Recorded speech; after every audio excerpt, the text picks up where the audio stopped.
Good afternoon, everybody. It's good to see you out there. This is Janet Hickox and Kornelia Stephanie for the Ascension and Astrology Show. Welcome, welcome.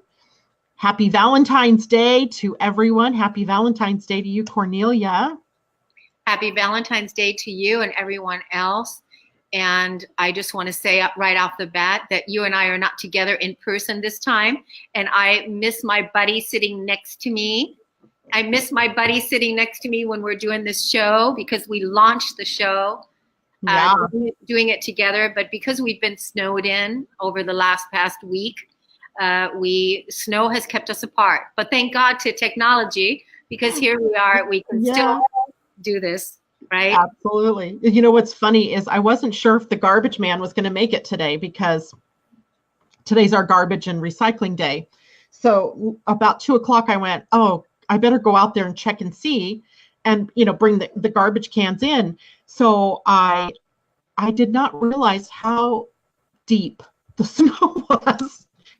And I went out in tennis shoes and sunk up to my shins in the snow. And I went, how did anybody get the garbage cans even out to the curb? Because me trying to put them back in was like, you know, I was having to pull to get it through the snow. Crazy, crazy. Then when I get back in the house, I had broken the toe out of my shoe.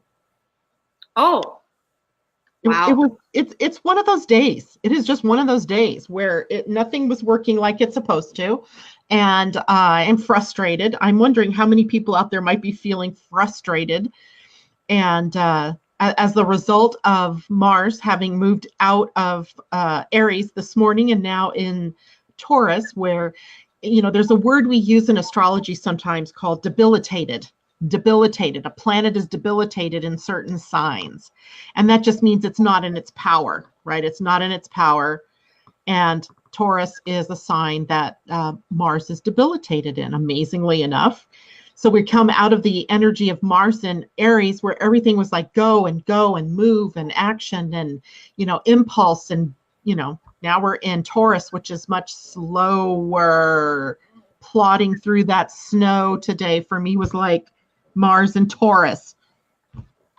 Yeah, and all of that is happening on the inside of each of us, so that we can release our inner frustration, our inner Mars in Taurus, that debilitating feeling, and move through the, I want to say lead, move through the lead and not give up on our dreams. And also at the same time, not negatively talk to ourselves or sabotage our dreams or give up on our visions simply because things didn't work out today. What do you think about that? Well, I think that's absolutely true, because I was in the process of doing something that I've been really excited about. You know, I have a project in the works that I've been really excited about, and I've been working it. And today I went to work on it and nothing would work, or at least it wouldn't work the way I wanted it to. And, you know, it was funny because yesterday everything seemed to be so good, right? I was like moving along and I had you guys can't see it, but, you know, on my wall over here is a board with all my little, you know, different colored Post-it notes, you know, with my, you know, curriculum. I'm building a curriculum. And today I couldn't get anything done. I couldn't get it onto the platform I'm using. And I was feeling very irritated with the whole thing. So I shift my focus. I'm like, okay, fine, no problem. I'm not going to work on that. I'm going to work on something else. And I couldn't work on that either. And sometimes I think, you know, we talked about it a little bit before the show, that we were going to bring this conversation onto the show, because I bet there's a lot of people that are probably feeling the same kind of energy. When the energy shifts, as you know, especially when it comes to action, when it comes to taking action and going from a place of high, like being all enthusiastic with, you know, going forward and having everything move forward nicely. And then now, moving as slow as a goat and moving as slow as a goat and moving, like through lead. One of my realizations came this morning because I also had an interesting event play out for me. I had a group this morning with my publicity media company that I hired recently, about 3 months ago, because I'm getting ready to go on national television with, some of my work and different talks that I am being pitched for.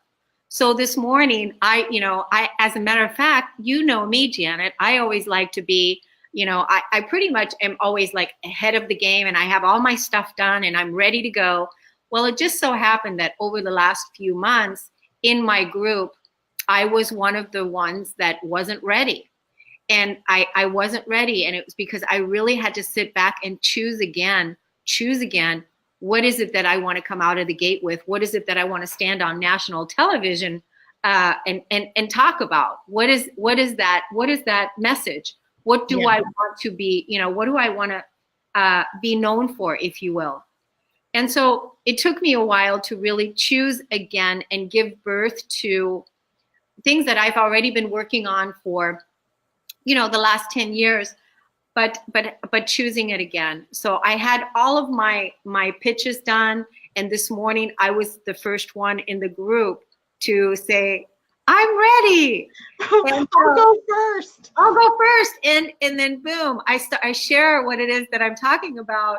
And the person, the publicist says to me, I have a lot of things to say about what you said. And the first thing I want to say is that you and I need to have a private conversation.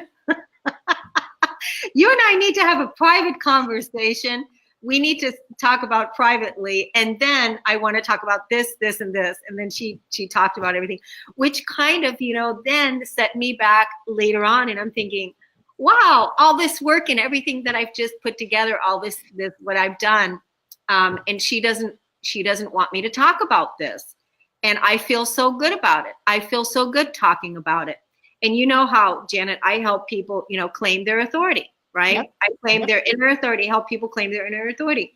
Well, now all of a sudden I was finding myself, here I am, trusting my professional person that I hired, which I paid thousands of dollars for, in the 7,000 figures, and now she's saying she doesn't want me to talk about this. She thinks I should be talking about this. So talk about, today being one of those days. So then that set me back a little bit, where it's like being pulled up short, like I described it. I started to write a blog post that didn't go anywhere. And I described it like that. When you slam the foot on the brake, I was going to ask you, do I have a bruise right here? Because I feel like, and then you go forward and you smack your head. That's kind of the feeling I've got for the day today. Yeah. So what I realized throughout all of this, and this was after a couple of hours after my call was over, I realized that I think that we all go through some sort of, whenever we set our intention high, let's just say, we have a vision, we have a project to complete, we have something that we're about to go do, we have this intention, we put the intention out, we have a high vision. And then yesterday, you had a great go with it. As I had, putting all my effort forth, completing my pitches and doing all these things. And then you come up against what I call dead energy, lead, tar. And what happens is now this is the old energetics that we're coming up against in our own physical bodies that we're now being asked to clear and release out and let go. And most of us coaches would be able to say it's the inner saboteur that is suddenly acting out and playing out, and not to get caught up in that cycle and to give up on the vision, not to give up on your dream, but to stay true to what it is that you're passionate about, what it is that you're claiming your authority in, what it is that you want to love and energize, and to keep bringing that energy forth. Even though today you had one of those days, we had one of those days, but that to keep the thoughts high, and again, show up with that same level of enthusiasm tomorrow, regardless of it not having worked today. Yeah, true. I mean, all of that's true. Tomorrow is another day, and we might have completely different energy. Let's just check in with everybody and see how everybody else is doing here today. Hello to Tom and Debbie Hedden. Happy Valentine's Day, she says. And Suzanne, good to see you, Suzanne. Lynn Goldberg, happy Valentine's Day to you as well. And Vanita, happy V-Day, she says. Angie, good evening, happy V-Day. Angie is, I think, in Pennsylvania. So we're pulling some people from clear across the country. Let's see, Tom says, WTF, I was waiting for 8 minutes on the notice post. Thought I'd refresh the page and you're over here doing the show. The notice says you will be broadcasting soon that there is a tech problem. We did not have a tech problem. That is one blessing today, Tom, that we did not have, was a tech problem.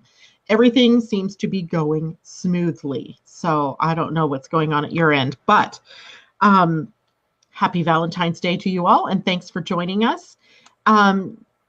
Kornelia, do we want to continue talking about this, or do we want to shift over to love and relationships? Well, I feel like, with everybody kind of not responding to that they had the same kind of frustrations as you and I did, that all is well, then this is a perfect cue to shift over that, all is well.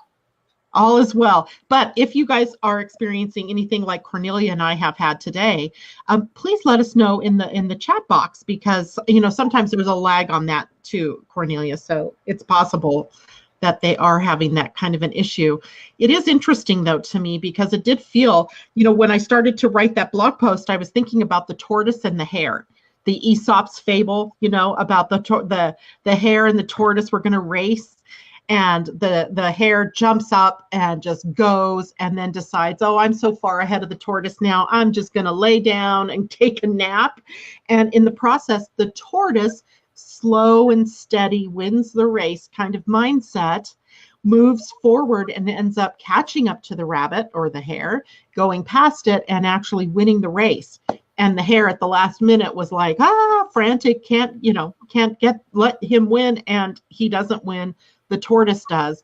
And it's kind of that same motif that we see in Taurus, where it is very deliberate in the action it takes. And, I tell people all the time, if you're hitting your head up against a wall, or if you're running into an obstacle, sometimes that means the timing isn't right, or that something isn't, coalesced yet around that whole idea or that whole thing that you're trying to do. And maybe you need to sit back and just wait to see what happens. And, it's really hard to remember all of that yourself when you're in the midst of it. So anyway, no one is mentioning that they're having anything like that going on. So, I'm going to ask you a question, Kornelia, because often, Valentine's Day brings up some really bad feelings for people, particularly if they're not in a relationship, or, they see, splashed on the screens of their lives, people going out, getting candy, getting flowers, getting, dates, and they don't have that in their life. And it creates that emotional feeling of not being loved. What do you think about that? Yeah, I think, that's still part of our old world conditioning that we're clearing out, that, Valentine's Day brings all of that old stuff up to the surface of not feeling loved, especially if you're not in a thriving, abundant, loving relationship with a partner. But the truth is that you are in a relationship with yourself, and you are in a relationship with your creator. And so this day, especially, will be the perfect day to treat yourself to that own inner love, that place. If people don't feel the love, if they're not feeling connected, if they're not feeling at one with their creator, this is a perfect time to really cultivate that energy and experience I think we talked about this before, becoming your own best friend, becoming your own best partner, and bringing that amazing love that you are to that present moment, and loving yourself through this. So if you're feeling less than, or if it's feeling less than, to bring your love to it, to bring your love there, right? Yeah. I wonder how many people realize what Valentine's Day really was about, or what Saint Valentine. There was a real person named Saint Valentine, or he became a saint. But this day was really about martyrdom, because Valentine was a monk that was imprisoned for wedding soldiers, wedding, WEDD, doing weddings against the advice of the church. And so he spent quite a bit of his life in prison for supporting love and for, bringing people together. So there's a theme around this day that isn't about love and relationships at all, right? It's not about the love. It was about this man who was being martyred for, if you are going to become a saint, it's because you've done a lot of work, or because you've become a martyr. And that's what Valentine was, a martyr, and who continued to do weddings against the church and ended up imprisoned for them. Yeah. And can you imagine all that collective energy just around that's coming up to the surface to be cleared and healed? But we also are being invited now to look at what does Valentine's Day mean to you? So like all the audience, all the people that are listening, I think it would be great for us to ask everybody, what does Valentine's Day mean to each and every one of you? Because we get to decide how, what we want to buy into as far as Valentine's Day. When it comes to all of these holidays, these holidays that we've been trained and conditioned by over the years, but now it's really a matter of looking at what it means to each and every one of us, right? Yes, exactly. I'm not distracted. I'm actually constructing a poll really quickly to put out there to everybody that's listening. So I'm. Yeah. Right now, this is the perfect time to find out. What do you feel about Valentine's Day? Because I think Valentine's Day is every day. Every day is an opportunity. Every moment is an opportunity to express love to ourselves and each other.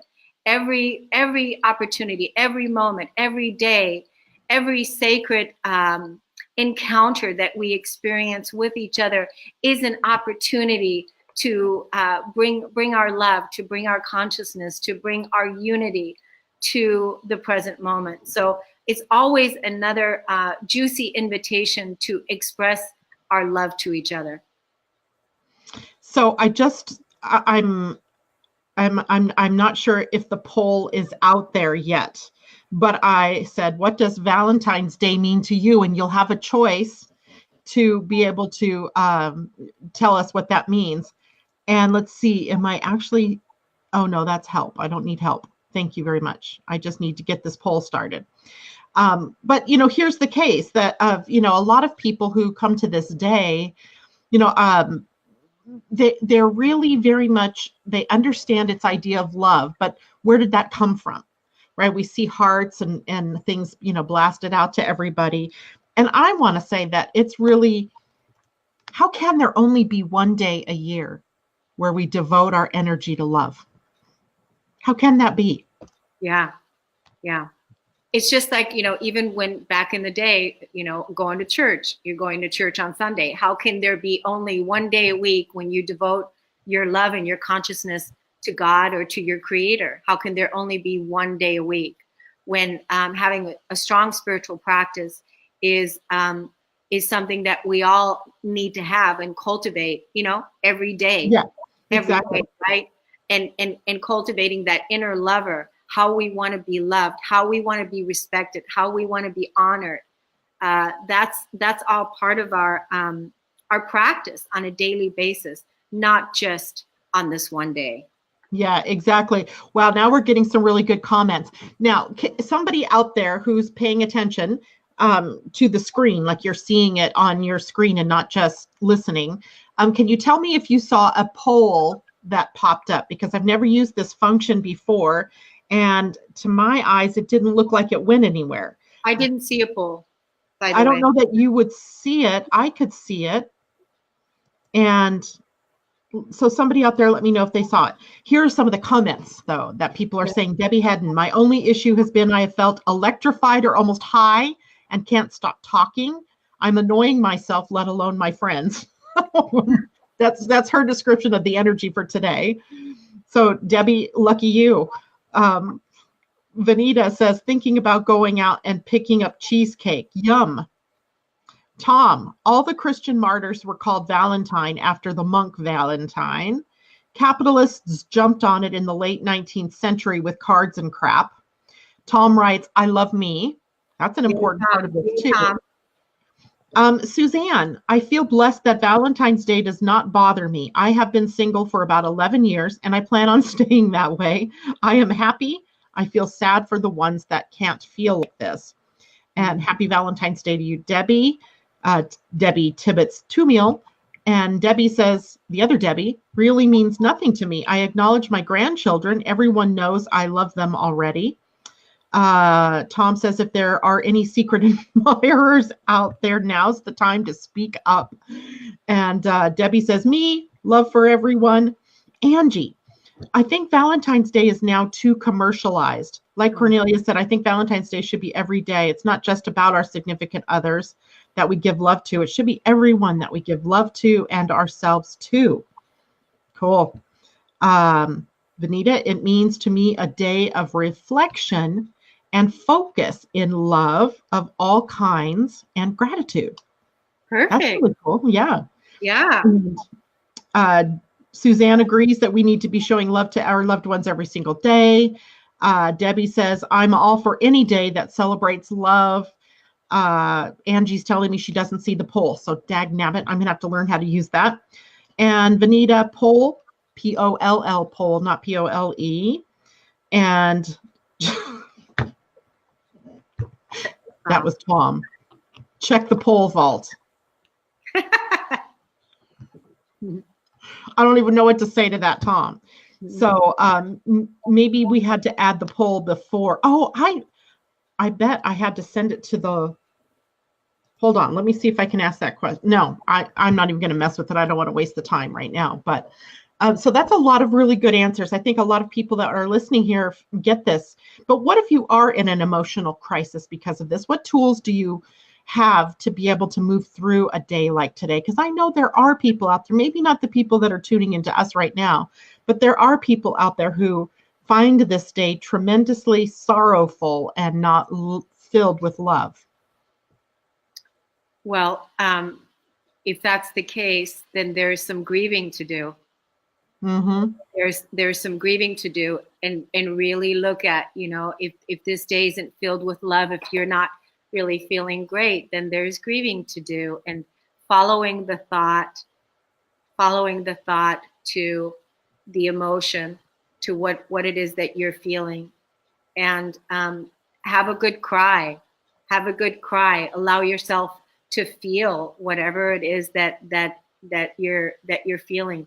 Like if you're still feeling pain from the past, whatever the emotion is, follow that thought that's attached to the emotion, and whatever the experience is for you, so that you can look at it within yourself and say, okay, I want to change this. I want to change this in my life, and I want to release this energy. I don't want to carry this burden anymore. I want to let this go, and call in your angels, call in your guides. I really feel like the grieving piece, whenever I'm in a situation, that's always the thing that I allow myself to do. I allow myself to sit down and feel the pain and feel the grief. And then once I move through it, and allow all those emotions to be felt and released, that's when I can come out on the other side and then I can say, okay, now what is it that you want to experience? One of your listeners, Janet, said that she has been single for 11 years and that she loves being with herself. I can totally relate to that, because for the longest time, I was in a celibate situation, and I was single, and I didn't want to have a relationship, mainly because I wanted to focus all of my energy on my own soul healing. on my own inner healing. And I did not want, first of all, to share my time and space with anyone. I really wanted to be present for my own spiritual journey. And I didn't want the person in a relationship with me to be like on the receiving end of any of my moody crap and whatever it is that I was going through. You know what I mean? Yeah. So that was one of the reasons why I chose to be single for as long as I was, because I did not want to share my time, and I didn't want to share my pain. I didn't expect another person to come in and save the day, or fix anything. I wanted to move past it. And then it was a couple years ago where finally, when I said, I'm ready, I'm really ready now to share my space and to allow and call in my partner. I'm ready to experience myself in a vulnerable way, in an intimate way with my partner. And I want to share my life, and I want to share my space. And, making a room for that person to come in your life, you have to really be ready. In my case, it happened, 2 days later, the person showed up, and it was like, oh my God, right? Like, suddenly, where once, you didn't have a relationship, and then now all of a sudden you have to share your space. So people be, aware of, it can happen that fast. It can happen that quick. And unlike you, Janet, I was noticing today on Facebook, you and Terry being married for 38 years. We've been married, we'll be married for 37 years in April, but we've been together for 38 years. 38 years. So, not everybody has your guys's kind of luck. Luck and longevity. Longevity. I mean, a friend of mine was married to his wife for 64 years. So these, these are so far and few in between, these kind of statistics, right? You two, you and Terry, just have always seemed to have been able to, be wonderful mirrors for each other and support each other and love each other throughout all the different things that you've experienced. And you've experienced a lot, given birth to 4 children, and I don't know how many grandchildren. 9. 9 grandchildren. 9. So that's a lot, and not everybody, has this fortune that you've had with your relationship with Terry. So what would you say, Janet, is the secret to, the longevity in your relationship with your husband? That's a huge volume that I could speak to on that, because there's a lot of things. I mean, you're right. We've been through many ups and downs and ins and outs and all arounds in our relationship. But there's one thing that I always come back to, and that was about love. On the underside of everything, no matter what was going on, there was never a time I didn't love him, that there was that deep abiding love. And because, and this is going to sound rather corny, but this is really how I felt, and I think in some ways he must have felt that way too, is that we took a vow. And to me, that vow was precious, and it was worth standing by, and that was, till death do us part. And, I don't think that you can get through a relationship without work, right? We had to work at times, and sometimes it was not fun at all. And yet here we are, we're still together, even through, God knows, many different things. We've had so many blessings as well. And that's mostly what I would try to focus on. So I don't know, relationships are not for the weak at heart or the faint of heart. Well, I think you said it, relationships, this isn't sometimes, relationships take work. And especially the relationships in the new world. And the reason why that is so important is because we're releasing our old humanity, the way that we used to relate to the old world, while we're simultaneously creating the new. And so then we're in karmic relationships, or we're in toxic relationships, or we're in abusive relationships. And that throughout those relationships, we get to claim our boundaries, and we get to claim our power, and we get to say no more to disrespect, no more to devaluing, no more to dishonoring. No more to these things. And so those relationships then end until you yourself then come to a place of where you're making choices and decision automatically from the subconscious that has been now reprogrammed, that love, honor, and respect only in this circle, in this environment, right? And one of the things about Terry and what I know about the two of you is, Terry has supported you and has honored your path, and you two have been like a wonderful dance back and forth with each other, with the masculine and feminine working together in harmony. And it doesn't mean that you guys didn't have your fires, and it doesn't mean that you guys didn't have your things, but you continuously kept working back and forth. And the times where you didn't feel that you were supported, then you could have those conversations, right? Yeah. And I think there's no small measure of intention behind a relationship as well. I mean, there's I always think about, if we're in a fight now, and this didn't come in the early years, right? If we're in an argument or a fight or a disagreement, there was always this question, about what is he showing me? He's my closest confidant. He's the closest person to me in my life. So what is he showing me about me? And I was willing to do that. Some people aren't willing to do it, right? We're looking often at relationships and we're splashing out the things that we don't want to think about onto other people. Projection, right? Projecting onto others. But as we moved through things in our lives, I began to look at it that way. Because I know when we started out our relationship, it was always like I was going to change him. I was going to make him, what I was going to mold him, turn him into what I wanted. And you realize as time goes on, that's not possible, because that's not love, right? That isn't loving at all. Unconditional love is about allowing people to be who they are and loving them despite the things that, because we all have those parts of us that are not the pretty parts, and loving each other despite that, because you see deeper, you see into, that person's soul and not just the superficial face that person is showing you.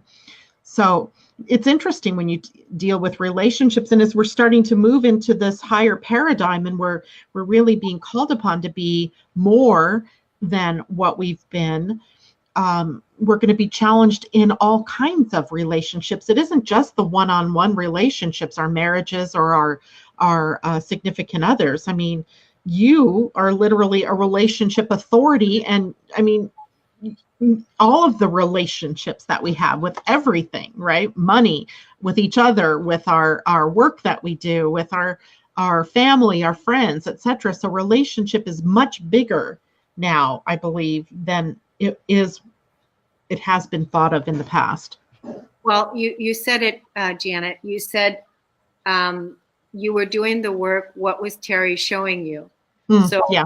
Like, when we were talking earlier, and I was talking about how I was putting my pitches together now and go on television. And one of the things is the projection of what are your relationships mirroring to you, and what is being triggered in you, by an event, by a person, by a partner, by a business associate, by a friend. What is this person mirroring to you, and what is it coming up for you? What is it that you're really willing to release and let go of, and not project your own, lower self, your own humanity onto that other person, but you're willing to look back and say, wait a minute, what is this about for me? How does this make me feel? What do I want to release and let go of? And, am I not feeling honored here? Am I not feeling heard? Am I feeling devalued? Am I feeling less than? Am I feeling not good enough? And whatever the feelings are, it's that present moment experience is assisting each and every single person to release the separation wound, to release the core wound of whatever it is, and come back home to a greater love for self in unity consciousness within your being and also with your creator and all of life, right? And so that any experience that triggers us in whatever relationship that we're in, we're using that as experience as a catalyst to come home to the truth of who we are. And the truth of who we are is, we talked about this before, we are the second coming. We are the universal Christ. I love that. I just love that. The second coming. We are the universal Christ. We are, source in form. We are, billions of offspring of God's in form, walking around, realizing that we've never been separate and that we are now coming home to the truth of who we are. One of the things that, that I talk about a lot is, I don't know where I got this, but I read this somewhere once, that we're ending a 26,000 year cycle. So yeah. we're ending a 26,000 year cycle, and we're beginning an entirely new era, and an entirely new way of living and being that we don't even know yet how it's all going to be, because we need to get so comfortable and be so comfortable living in the unknown, not knowing not knowing how to do something, not knowing what's next, and really being comfortable in the unknown and trusting our own intuitive guidance as we are taking the next steps, as these codes are activating within our being to, help us express ourselves for the greater whole. And so in this ending of this 26,000 year cycle, that we have lived everything that we were not. Everything that we were not. And now we're beginning a brand new cycle to live and remember everything that we are. And everything that we are is just so vast, so amazing. And just like Jesus said, or Joshua said, or Christ has shown us that what he came to do, we can do greater. And for us to really pick up that mantle and take that torch and stand in that light and realize that light. And that is the divine relationship.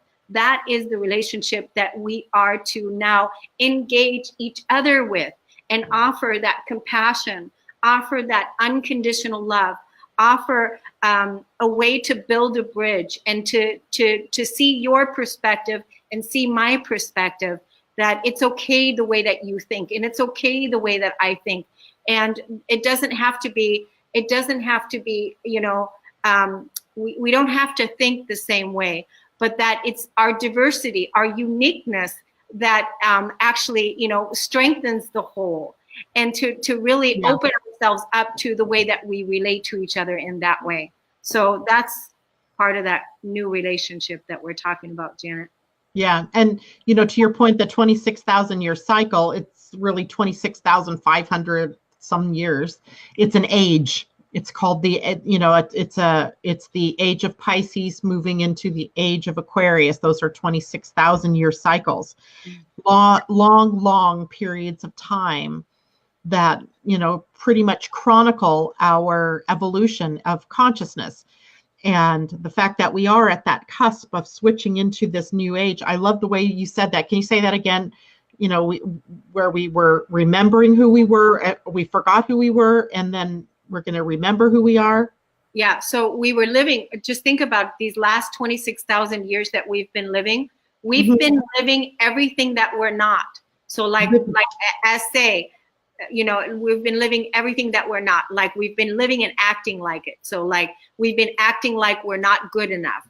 We've been acting like we've been abandoned. We've been acting like we've betrayed ourselves. We've been acting like we're victims. We're acting like we're shameful.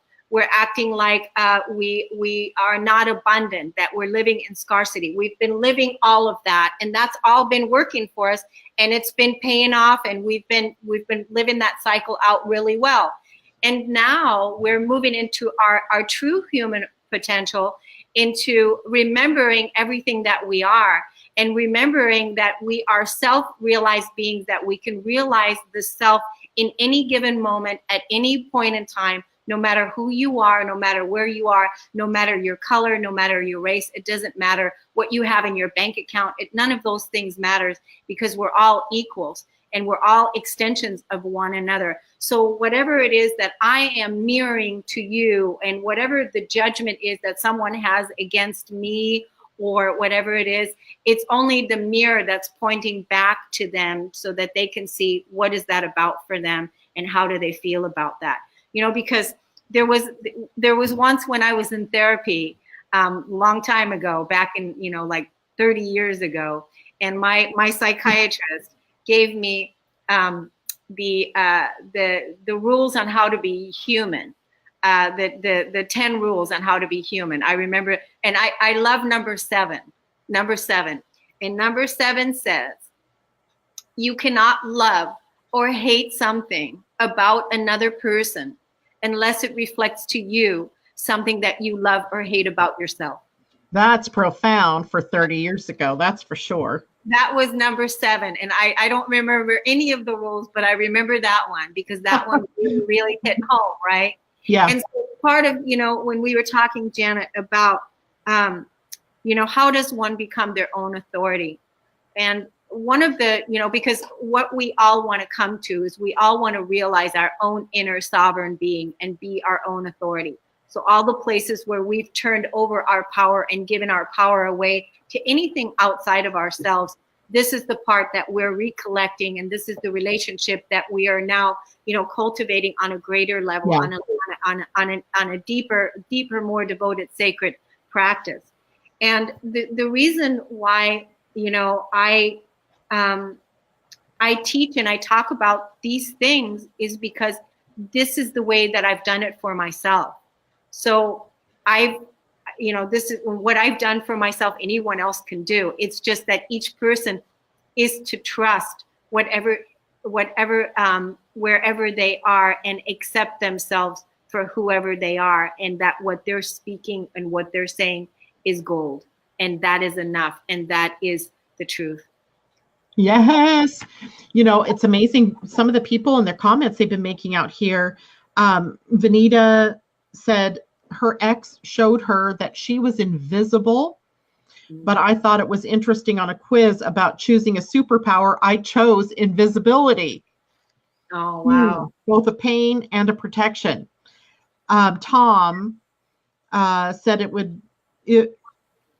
oops, I keep getting past it. My former and myself were too proud and selfish. We reconciled after a separation, but it only lasted about 9 or 10 months. Debbie says it takes two people to get there, not just one. Very true. That's why it's a relationship. It's two people or more. Vanita, my parents have been married for 57 years. Wow. Debbie Hedden says she will be married 42 for her husband and her. Wow. Here, Debbie, TT, and Kornelia. I've had a winter of grieving.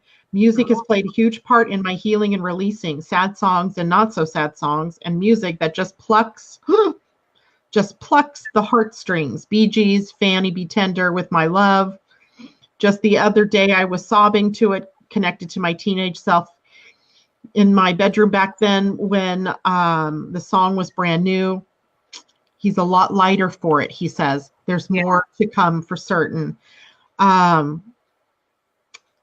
There was someone else, Debbie, I think it was. Debbie, somebody, her parents have been married for 62 years. I mean, there's some longevity out there. Wow. It's pretty amazing to me. That is. Yeah. I can't remember who it was. Debbie Tibbetts, her parents, 60 years. 60 years. That's incredible. That's incredible. There's so much love and so much wisdom there, to be able to be with one person for this long. It's really, really incredible. Yeah. What was I thinking about? I just lost it. Oh, well. Oh, that's okay, because I wanted to talk a little bit about, the two planets out there that we really think about in relationships are Mars and Venus. And Venus right now in Capricorn, and Mars having moved just today into Taurus, a sign that Venus rules. So Mars right now is in a sign where he is going to have to balance his energies against that of the feminine. And maybe that's that part that I was even experiencing, you were experiencing today. How do we bring both of those parts of ourselves into balance and harmony? Because it's hard. It's hard. And, the Mars male masculine piece wants action, wants us to take steps, to be assertive, to gain ground. And the feminine side is more receptive and waits for things to come and waits for things to happen. And yet, we're a complete person. So we have both of those sides to us. One way that we can look at how this is evolving, if we take that evolutionary step, is to look through human design eyes, because human design and the gene keys give us really great insight into the themes that are happening. And one of the themes happening here with Mars over the next few, probably the next 8 to 10 days, is about nurturing. In the sign of Taurus, it's a very sensual sign. And it speaks to self-love and self-worth and taking care of oneself and taking care of one's family, friends, children, spouse, taking care of one's, cooking for, caring for, for all of your relationships, and including the one for yourself. And that's what Mars will be sitting at. Venus, on the other hand, is in a much more... Can I say something about that? Yeah. I want to say something about, so Mars is, the action taker. So it's also the new divine masculine, and Correct. the new divine masculine in all of us. So the new divine masculine in all of us is being called now to be the nurturer, and to cook and to do all of these things. And when you think about it, I know a lot of men that are such great cooks, that are excellent cooks, that are excellent nurturers, that just, that are amazing. And so, if that's playing out, it's welcoming the men to come in and cook us feasts and, nurture us. And yeah, I just think that's just a wonderful. I love that, because that's one of the things, a Saturday and Sunday comes along, I get breakfast made for me, right? I don't have to cook. Terry does the cooking. On the weekdays, I'm the one that does the cooking, mostly for evening, for the dinner, because we're both in the, fast lane moving around in the morning. So, we're busy getting our own breakfasts done. But on the weekends, he does the cooking. And sometimes it doesn't turn out so well, but it doesn't matter. It's that he did that for me. And most times it's really great, and it's really great. And he'll do things like he'll put it on a tray, and he'll put like a dish towel down and a little flour or something and hand that to me. And I'm like, where did you come from? It's so wonderful to have that Mars person, the masculine, that's also in touch with the feminine, and then the feminine then also needing to be in touch with the masculine. And I started to say about Venus, where she is right now, she's in probably the more interesting place, in that she's sitting in the gate of fight, where there's this struggle. And the struggle is to find the right things to stand up for, and, to hold your ground when necessary, to, rise up when necessary. An authority. Yeah, exactly. In whatever way. I mean, if the fight right now, we see it in the outer world, right? We're trying to get more women involved in politics and science and things like that. Women are breaking into new territory, getting equal pay for equal jobs. All of these things are struggles that Venus has been working through, but we have to we have to pick our battles wisely. Yeah. Right. So that we're not just fighting, out there, just everything that's out and about and everything, pushing back against everything.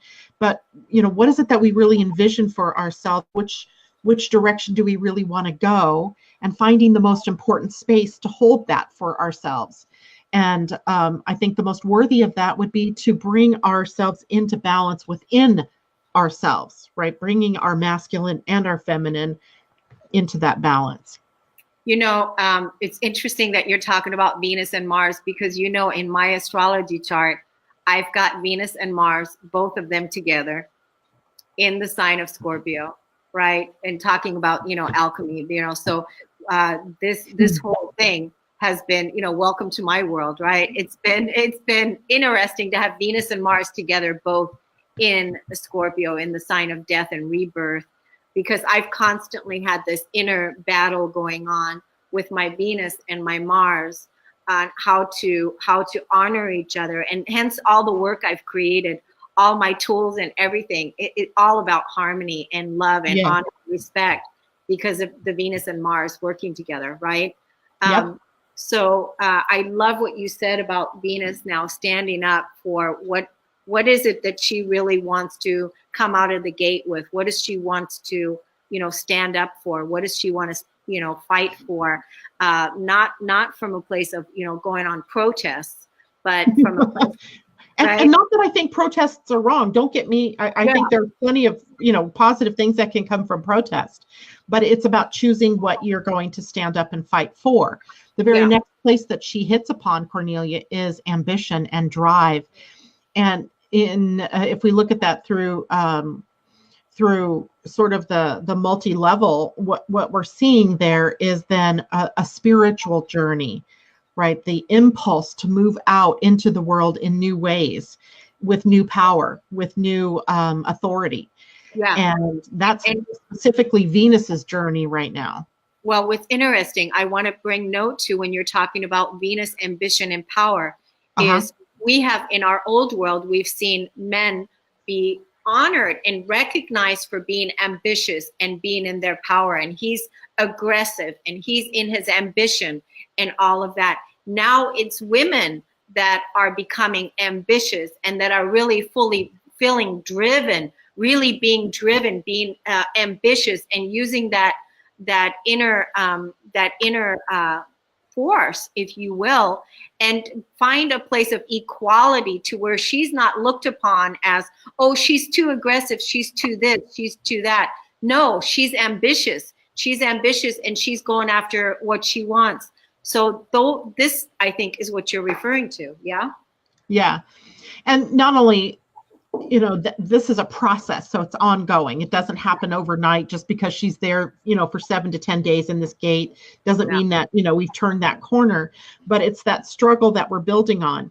And that struggle leading to that ambition and to that, literally to me, that the gate that she goes to next is about enlightenment. And that speaks to the sum of the ascension energies that we talk about, in the evolution of consciousness and what have you. The other thing that I find interesting is you brought up the idea of this 26,000 year cycle.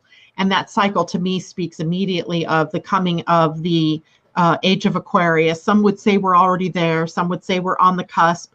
No matter what, the age of Aquarius brings us closer and closer together, the masculine and feminine blending.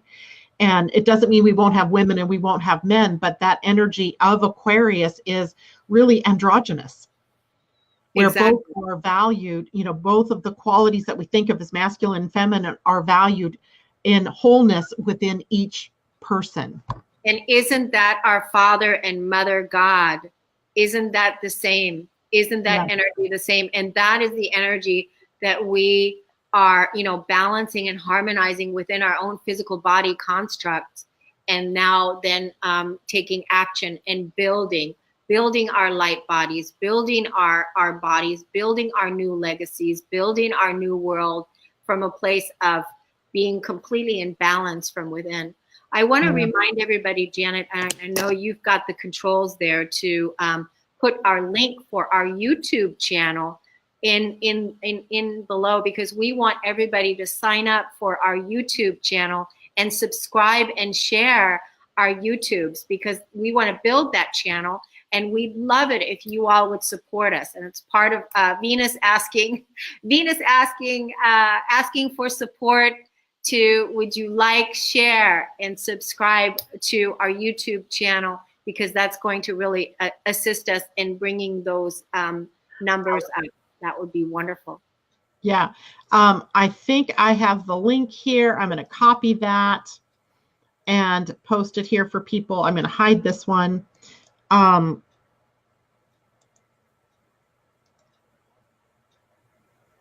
It's been a great show. We've only have a couple minutes left, Janet. And where did the hour go? I don't know. Let's see if there's any final comments people are saying here. Tom just pointing out that Alexandra Cortez, what is her name? Cortez Ocasio, or Ocasio Cortez, is an example of Venus and Mars. Yeah, she's a great example of youthful blending of masculine and the feminine. It's not quite matured yet within her, but oh my goodness, could she be a force to be reckoned with someday. And we need more of women to be able to see that they have these two parts, and then bring the best of those things out. The world needs that. Next week, let's talk a little bit about next week, because next week, the 21st, God, I can't believe that would take us into the third week of February already. We're going to shift our focus to finances and money and abundance. And that's because the sun, or at least, I thought it was a great idea, because the sun is going to be sitting here focused on the gate 55 in your human design, which is about the abundance of spirit, our birthright abundance, not the fact that you think you have to go out and work and earn and make a living. It's about the birthright that we have as human beings. So that's part of what we'll talk about next week, right here, 4 o'clock p.m. on the West Coast, 7 p.m. on the East Coast. And I love this because, Kornelia is she's all about the millionaire imprint for women. And you'll get to bring some really good information, I'm sure, to all of the listeners about abundance and money and all things to do with the idea of flow and abundance. Yeah, and I'm looking forward to the audience also being able to share their insights about what abundance means to them. Just like, like we were talking about what Valentine's Day means to them. What does abundance mean to them? Because each and every person has to discover what something means to them as their own inner truth. That's how they become their inner sovereign. That's how they become their inner guru. That's how they become the inner authority once they know what something means to them. And abundance is another one of those key areas in our life that we have to really be able to feel from the inside out, right? Yeah, exactly. It's an interesting concept. I think lots of people have lots of ideas about what that means and about what they deserve, about what is going on in their life as far as, prosperity and scarcity. So it should be an interesting show next week. It's going to be fun. Yeah. All right. Well, thank you all so much for joining us. We are getting the YouTube channel closer and closer to being properly set up. I know we've got the banner. I didn't see the banner on there today, but we're working that in the background. So we are refining and getting closer and closer to how we want this to look. Hang in there, and we'll be glad to see you next week. For now, thank you so much. Everybody. Happy Valentine's Day. Mwah! Love to all of you. Okay. Bye. Bye for now.